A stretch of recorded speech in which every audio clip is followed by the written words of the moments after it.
Pemirsa, potensi pertumbuhan mitra Adi Perkasa masih sangat besar sejalan dengan prospektifnya bisnis retail. Kita akan membahas prospek bisnis dan saham MAPI bersama Head of Research Samuel Sekuritas Surya Dharma. Selamat pagi Mas Surya. Pagi Mas Rudi. Mas Surya, ini kalau kita melihat kinerja mitra Adi Perkasa, ini beberapa analis menyebut bahwa sebetulnya sudah sangat terlihat sejak tahun kemarin, ini kinerjanya akan membaik. Anda setuju dengan itu? Iya, kayaknya karena secara full year tahun lalu itu kan sebenarnya masih mengalami kerugian ya. Tapi kalau kita bandingkan pada 4Q 2020 itu udah mulai mengalami laba bersih, mencatatkan laba bersih lagi ya. 4Q tahun ini juga laba bersih lagi ya. Karena memang mereka itu sangat tertekan tahun lalu, terutama gara-gara pengetatan PSBB misalnya yang menutup mall dan lain-lain gitu ya. Karena bisnis mereka itu kan banyak sekali toko-toko retail yang di mall kan, termasuk juga seperti Starbucks, Krispy Kreme itu juga di bawah anak perusahaannya juga, atau misalnya Planet Sports itu juga semua kan rata-rata ada di mall ya, terpengaruh juga itu ya. Jadi itu memang yang menekan kenapa MAPI ini sempat mengalami kerugian itu. Okay. Tapi memang dua kuartal ini sih kelihatannya udah mulai membalik ya. Apalagi kalau kita lihat sekarang kan tambah rame ya, mall udah mulai rame, harusnya sih second Q bakalan bagus sih kalau saya lihat ya. Oke, meskipun sebetulnya sekarang berlaku PPKM Mikro, ini juga sebetulnya dibatasi kan pengunjung mal-mal dan tempat lainnya. Tapi kalau kita lihat di mal-mal sendiri sekarang itu kan cukup ramai ya, apalagi dibandingkan tahun lalu itu kan sangat ketat sehingga betul-betul ke mall nggak ada orang yang ke situ lah istilahnya kan. Dan itu sebenarnya sempat terjadi juga di awal-awal tahun ini ya, waktu bulan Januari atau Februari itu sempat ketat juga kan pada waktu itu ya. Ya. Tapi belakangan ini memang kelihatannya sih udah mulai aktivitasnya udah kembali normal ya. Harapannya sih ke depannya mungkin semakin normal ya dengan turunnya kasus COVID ya, harapannya gitu. Di sisi lain kan sebetulnya Mas Surya masih ada soal daya beli masyarakat yang sebetulnya masih belum stabil, bahkan mungkin masih di bawah normal gitu ya. Apakah itu tidak akan mempengaruhi kinerja keuangan secara fundamental bagi mitra Adi Perkasa? Karena produk-produknya kan umumnya adalah bukan produk primer, tapi produk sekunder. Ya memang itu pengaruh, tapi memang kayak ini kan buat menengah ke atas ya.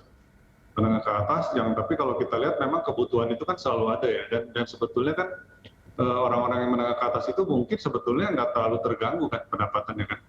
Ketimbang misalnya yang di bawah ya dengan adanya COVID ini ya. Memang itu mungkin perbedaannya di situ ya. Tapi memang isu dari MAPI ini biasanya kan yang saya selalu perhatikan itu sebetulnya inventory turnover ya. Jadi bagaimana mereka cara mereka stok barang itu kan sangat berpengaruh karena mereka kan terutama yang MAPI induk ini kan barang-barang fashion yang mungkin kalau stoknya kurang tepat gitu ya. Misalnya stok terlalu banyak karena fashion ini kan perputarannya sangat cepat kan, model-model itu kan nggak bisa dalam 1-2 tahun masih sama gitu ya. Jadi mungkin itu kan sangat berpengaruh ya. Tapi di sisi lain juga kalau mereka stoknya terlalu kurang, penjualan juga mungkin kan jadi terpengaruh juga gitu kan.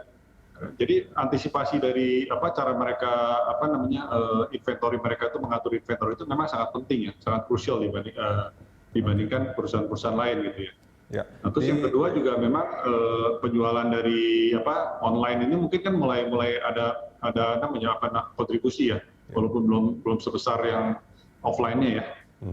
Ya itu sebetulnya akan saya tanyakan tadi Mas Surya soal penjualan secara daring ini. Kita tahu bahwa semenjak pandemi ini melanda, penjualan di daring itu kan sebetulnya cukup meningkat ya. Nah, apakah ini yang akan menjadi tulang punggung bagi pendapatan mitra Adi Perkasa, paling tidak selama pandemi yang belum berakhir ini, atau sebetulnya secara offline ini masih sangat besar sebetulnya? Masih besar, offline masih besar, online itu mungkin masih belum bisa menyaingi ya. Tapi dengan adanya COVID-19 ini kan memang pola dari cara berbelanja orang-orang itu kan agak berubah ya. Jadi orang yang tadinya tidak terbiasa dengan belanja secara daring itu sekarang kelihatannya kan udah mulai ada pergeseran kan, karena orang juga cenderung kalau bisa sih tidak mau bertemu dengan orang lain, istilahnya kan lebih aman kalau misalnya dari rumah kan. Tapi memang fashion ini kan nggak sesimpel itu ya, karena kadang-kadang kan orang misalnya size-nya, kalau misalnya MAPI ini kan banyak brand yang mungkin mereka udah terbiasa dengan brand tertentu pembeliannya, sehingga mereka mungkin size-nya juga mungkin udah ada bayangan lah, istilahnya kan berbeda dengan merek-merek lain yang orang masih nebak-nebak nih ukuran L di jenis A sama merek B itu sama nggak gitu kan seringkali beda juga gitu ya. Tapi kalau misalnya produk-produk MAPI ini mungkin orang-orang sudah lebih familiar ya. Baik. Jadi mungkin secara daring pun tidak terlalu ada problem ya, karena mungkin size-nya mereka udah hafal juga gitu ya. Baik. Kelebihannya di situ sih. Mas Surya Dharma, kita jeda sebentar, kita akan lanjutkan ini di segmen berikut. Pemirsa jangan kemana-mana, Corporate Action akan segera kembali.